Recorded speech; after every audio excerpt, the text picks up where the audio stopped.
नमस्कार दोस्तों, आज हम बिमला और घनश्याम की कहानी आप सभी को सुनाने जा रहे हैं कि किस प्रकार उनके जीवन में संकट आए और माता भैरव लक्ष्मी का व्रत करने से उनके संकट दूर हुए। अगर आप ये कथा सुन रहे हैं तो आप इसको पूरा सुने, कथा को आधा अधूरा ना सुने। कथा को दिन में एक बार या दिन में 2 बार अवश्य सुनना चाहिए।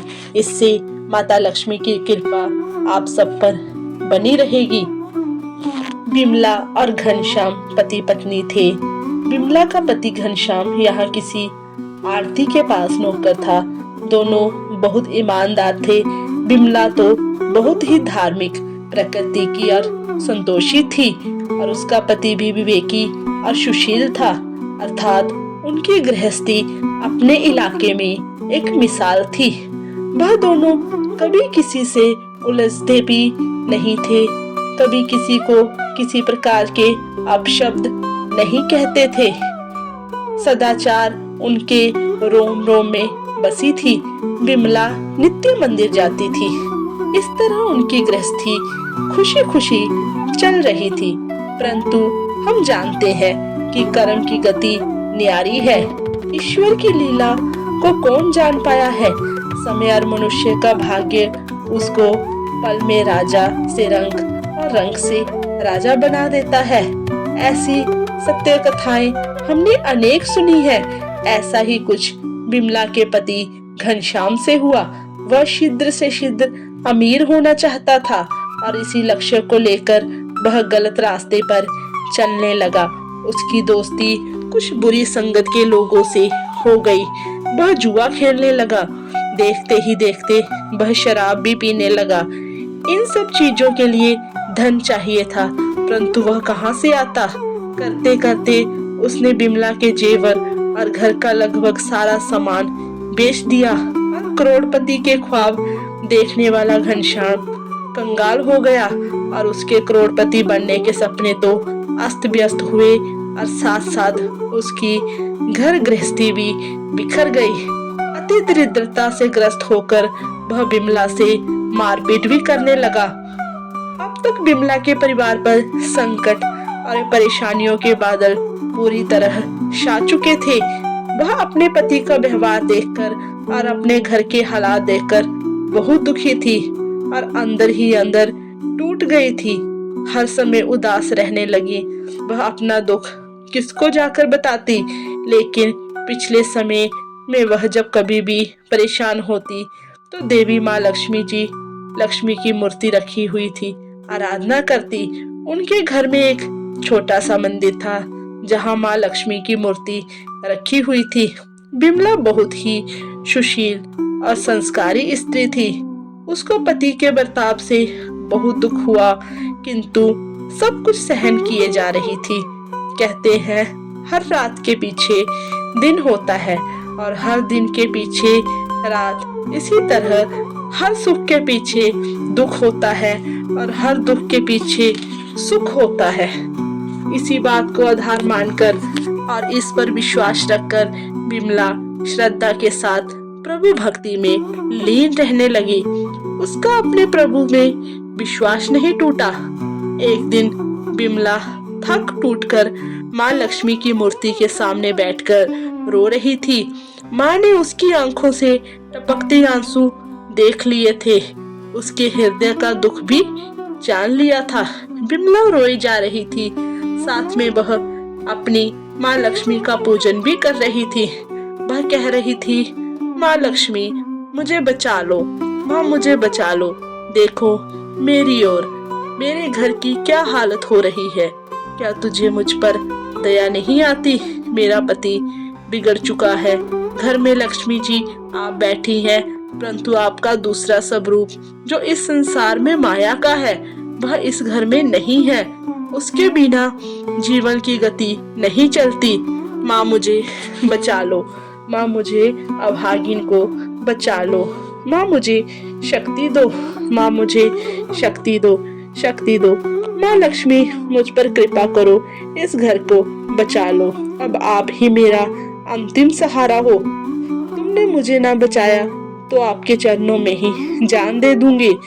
अब तो यही मेरा अंतिम निर्णय है। यह कहती हुई वह माँ लक्ष्मी की मूर्ति के आगे गिर गई। तभी किसी ने उसके द्वार पर दस्तक दी। विमला के अंदर न जाने कहां से अनजानी शक्ति आ गई। वह माँ लक्ष्मी के चरणों से उठकर अपने घर का द्वार खोलने चली गई और सोच रही थी, मुझ गरीब के घर इस समय कौन आया होगा।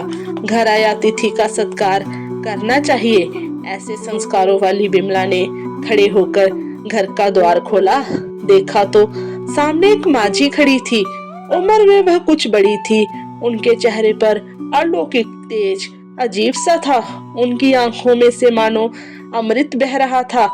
उनको देखते ही विमला के मन में उद्धार शांति छा गई, क्योंकि उनके चेहरे पर करुणा और प्यार झलक रहा था।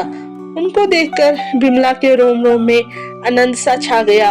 विमला ने माजी को अंदर सहित भीतर आने को कहा और उन्हें बैठने के लिए बिछौना भी दिया। आसन ग्रहण करने के पश्चात माजी ने विमला से पूछा, क्यों मुझे पहचाना नहीं? विमला ने कुछ हिचकिचाहट के साथ कहा, आपको देखते ही मुझे बहुत खुशी हो रही है, अपार शांति भी मिल रही है। ऐसा महसूस हो रहा है शायद मैं जिसे ढूंढ रही थी वह मुझे मिल गई है, पर मैं आपको पहचान नहीं सकती। माजी ने हंसकर कहा और प्यार से कहा, क्यों मुझे भूल रही हो? हर शुक्रवार को लक्ष्मी जी के मंदिर में भजन कीर्तन होते हैं, तब भी मैं वहीं होती हूँ। वहाँ हम हर बार मिलते हैं। जब से पति ने गलत रास्ता अपनाया था, विमला ने मंदिर जाना ही छोड़ दिया था। वह किसी से मिलती भी नहीं थी, जहाँ तक कि किसी से नजर मिलाने में भी संकोच करती थी। तभी माजी ने प्यार से कहा, तुम लक्ष्मी जी के मंदिर में कितना मधुर कीर्तन करती थी, भजनों से सभी का मन मोह लेती थी। अब तुम वहां दिखाई नहीं देती।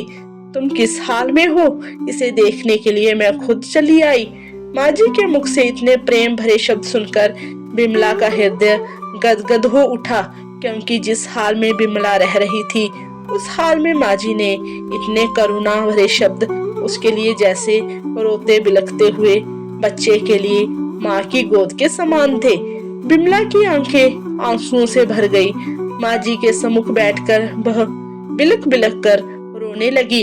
यह सब देखकर माजी ने विमला की पीठ पर प्यार भरा हाथ फेरकर कहा, बेटी, यह संसार तो सुख और दुख का संगम है। सुख और दुख तो धूप और छांव की समान है। जैसे रात के पीछे दिन और दिन के पीछे रात आती है, वैसे ही हर सुख के पीछे दुख और दुख के पीछे सुख आता है। धैर्य से काम लो बेटी, बता तुझे क्या दुख है? इतनी बात सुनकर विमला ने अपनी अवगति की पूर्ण कथा माजी को बता दी। बेटी, कर्म की गति न्यारी होती है। हर इंसान को अपने कर्मों का फल मिलता है, इसलिए तुम अधिक दुखी मत हो। अब तुम अपने बुरे कर्मों का फल भुगत चुकी हो। अब तुम्हारे अच्छे दिन आने वाले हैं। तुम तो माँ लक्ष्मी की भक्ति करती हो। माँ लक्ष्मी जी तो प्रेम और करुणा के अवतार हैं। यदि तुम अपने मन की शांति अथवा गृह गृहस्थी चलाने के लिए लक्ष्मी जी को प्राप्त करना चाहती हो तो भैरव लक्ष्मी जी की व्रत करो। इस व्रत को करने से तुम्हारी हर मनोकामना पूर्ण हो जाएगी और तुम्हें सब संकट दूर हो जाएंगे। भैरव लक्ष्मी का व्रत सुनकर विमला के चेहरे पर चमक आ गई। उसने बड़ी उत्सुकता से पूछा, यह व्रत कैसे किया जाता है? यह मुझे समझाइए, मैं यह व्रत अवश्य करूंगी।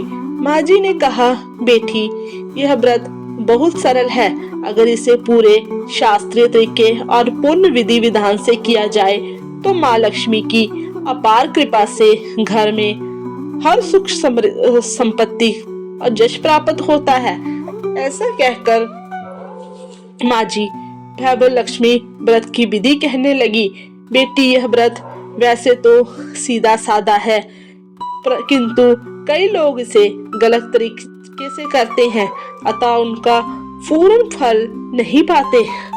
कुछ लोगों का मानना है कि सोने की हल्दी और कुमकुम से पूजा करो, बस व्रत हो गया, पर ऐसा कुछ नहीं है।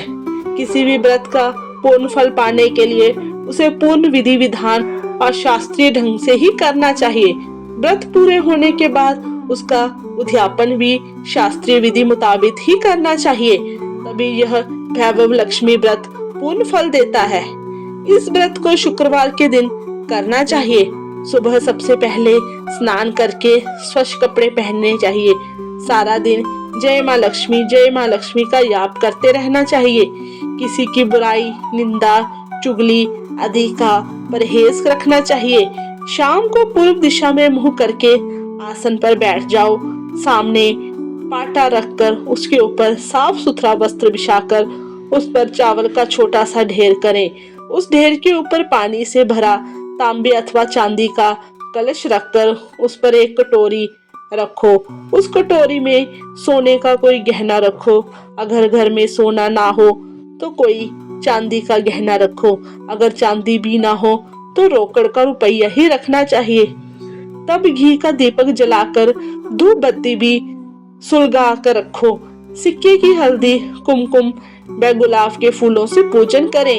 एक पात्र में मिष्ठान या गुड़ रखें। माँ लक्ष्मी के कई स्वरूप है और माँ लक्ष्मी को श्री यंत्र अति प्रिय है, अतः वैभव लक्ष्मी के पूजन विधि करते समय सर्वप्रथम सच्चे दिल से श्री यंत्र और लक्ष्मी जी के विविध स्वरूपों के दर्शन करो। श्री यंत्र और लक्ष्मी जी के विविध स्वरूपों की पूजा करनी चाहिए।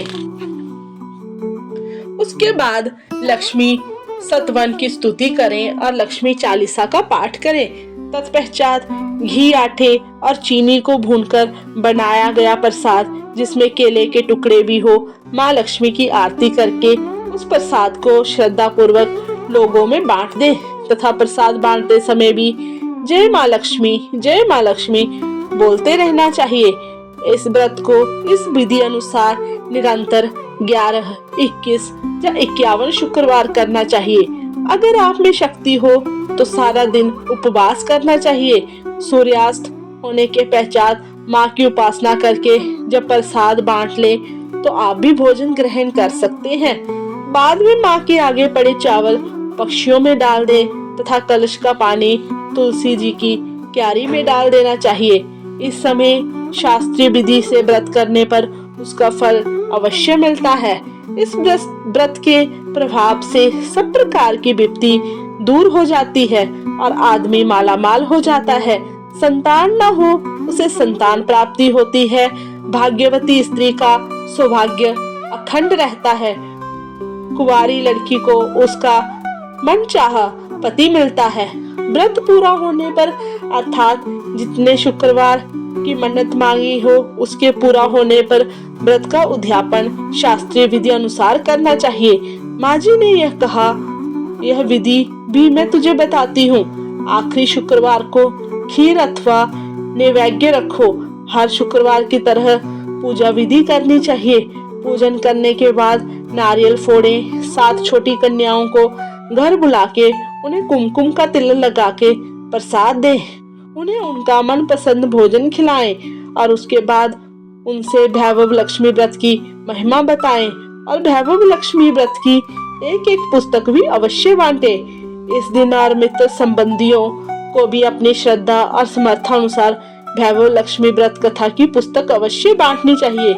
इसके बाद धन लक्ष्मी स्वरूप, वैभव लक्ष्मी स्वरूप माँ लक्ष्मी जी की छवि को प्रणाम करें। माँ लक्ष्मी जी का यह स्वरूप वैभव देने वाला है। प्रणाम करते समय मन में ही भावुकता से माँ की प्रार्थना करते समय कहे, हे माँ लक्ष्मी, हे वैभव लक्ष्मी, मैंने सच्चे हृदय से आपका वैभव लक्ष्मी व्रत पूरा किया है। हे माँ, हमारी मनोकामना शीघ्र अतिशीघ्र पूरी करो। आप तो कल्याणकारी हैं, सबका कल्याण करो। माँ लक्ष्मी की महिमा अपरंपार है। माँ जी के पास से सर्व मनोकामना पूरी करने वाले वैभव लक्ष्मी व्रत भी की शास्त्रीय विधि सुनकर बिमला भाव विभोर हो उठी। उसको महसूस हुआ जैसे उसे सुख मार्ग मिल गया हो। अब तक तो वह ऐसे ही भटकती रही।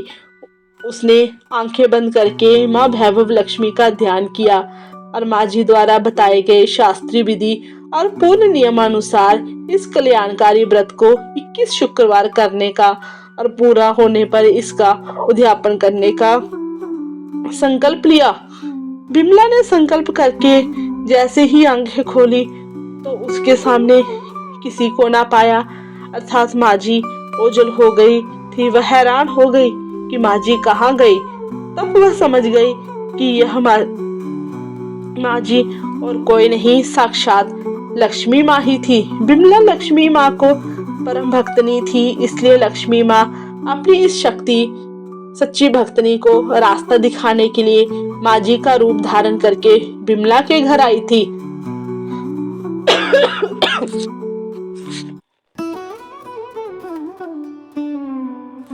भाग्यवश अगले दिन शुक्रवार ही था।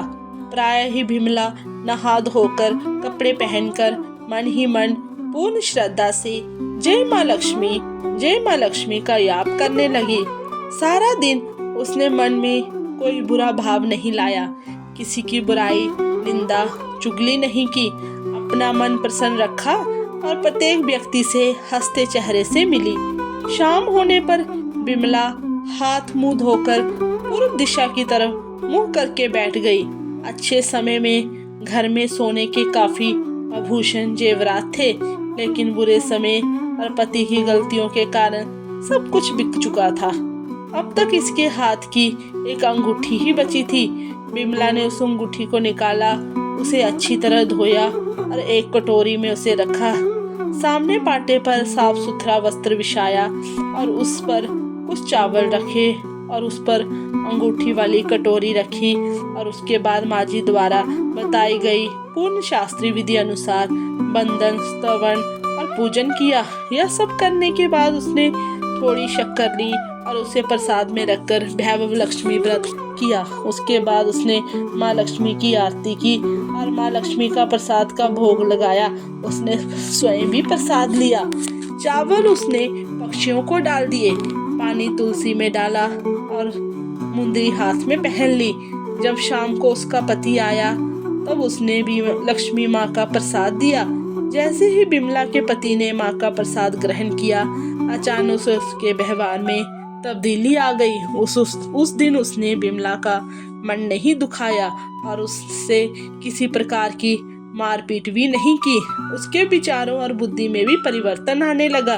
धीरे धीरे उसे अपने बुरे कामों का भी पश्चाताप होने लगा। धीरे धीरे वह अपनी बुराइयों से घृणा करने लगा। बिमला के मन में भैभव लक्ष्मी व्रत के लिए श्रद्धा और भी बढ़ गई।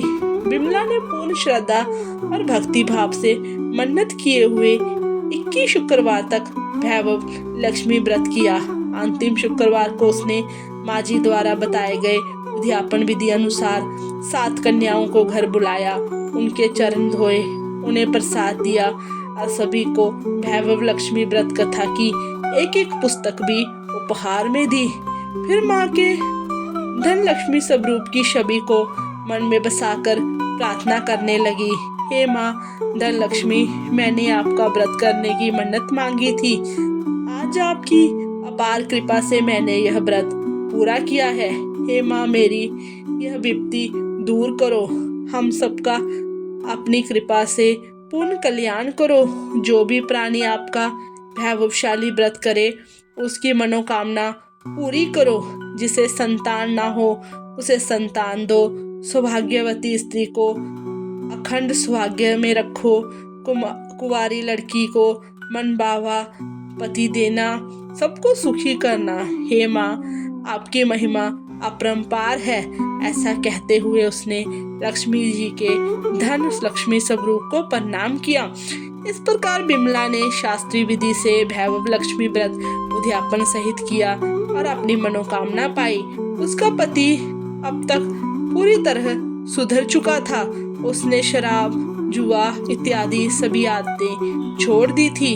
वह बिमला को पूर्ण स्नेह देने लगा था। वह फिर से मेहनत करने लगा और धीरे धीरे उनके अच्छे दिन फिर आ गए। घर का जो सामान बुरे दिनों में उसकी बुराइयों के कारण बिक गया था वह फिर आ गया, और जो गहने उन्हें मुनाफा अधिक होने जेवरात उसने गिरवी रखे थे वह भी उन्होंने छुड़वा लिए। व्यवसाय में भी उन्हें मुनाफा अधिक होने लगा। घर में पूर्ण सुख शांति और धन की बाढ़ सी लग गई थी। वैभव लक्ष्मी व्रत का प्रभाव देखकर उसके मित्र संबंधी और मोहल्ले के दूसरे लोगों ने भी अपनी मनोकामना की प्राप्ति के लिए शास्त्रीय विधि से इस व्रत को किया। हे माँ लक्ष्मी, आप जैसे बिमला पर प्रसन्न हुई उसी तरह आप अपने सभी भक्तों और व्रत करने वालों पर प्रसन्न होना और उनको मनवांछित फल देना, सबको सुख शांति देना। जय धन लक्ष्मी माँ। इस प्रकार हम लोगों ने, जैसे कि हम जानते हैं कि जिंदगी में हर चीज को नियमानुसार ही किया जाना चाहिए, तभी उसका पूर्ण फलदायक होती है। इसी तरह वैभव लक्ष्मी व्रत का भी पूर्ण फल लेने के लिए इसके कुछ जो नियम है उसका पालन करना चाहिए। माँ लक्ष्मी का व्रत शुक्रवार के दिन रखना चाहिए। व्रत रखने के लिए पहले अपने मन और विचारों को शुद्ध करें। व्रत को शुक्रवार को स्त्री रजस्वला हो जा सूत की हो तो वह शुक्रवार छोड़ देना चाहिए। व्रत करते समय यह स्वार्थ मन में न रखें कि मुझे धन प्राप्त करना है, बल्कि यह सोचकर व्रत रखें कि मुझे माँ लक्ष्मी को प्रसन्न करना है। माँ लक्ष्मी के लिए 21, 31, 51, 101 व्रत अपनी श्रद्धा के अनुसार रख सकते हैं। व्रत संपूर्ण हो जाने पर 7 कन्याओं को अच्छा भोजन लक्ष्मी पूजन करने के पश्चात खिलाएं। हर व्रत संपूर्ण होने पर माँ वैभव लक्ष्मी व्रत कथा की 11, 21, 51, 101 अथवा इससे अधिक पुस्तकें अपने मित्रों संबंधियों में अवश्य बांटे। माँ लक्ष्मी के अनेक स्वरूप हैं जो इस पुस्तक के आरंभ में ही दिए गए हैं।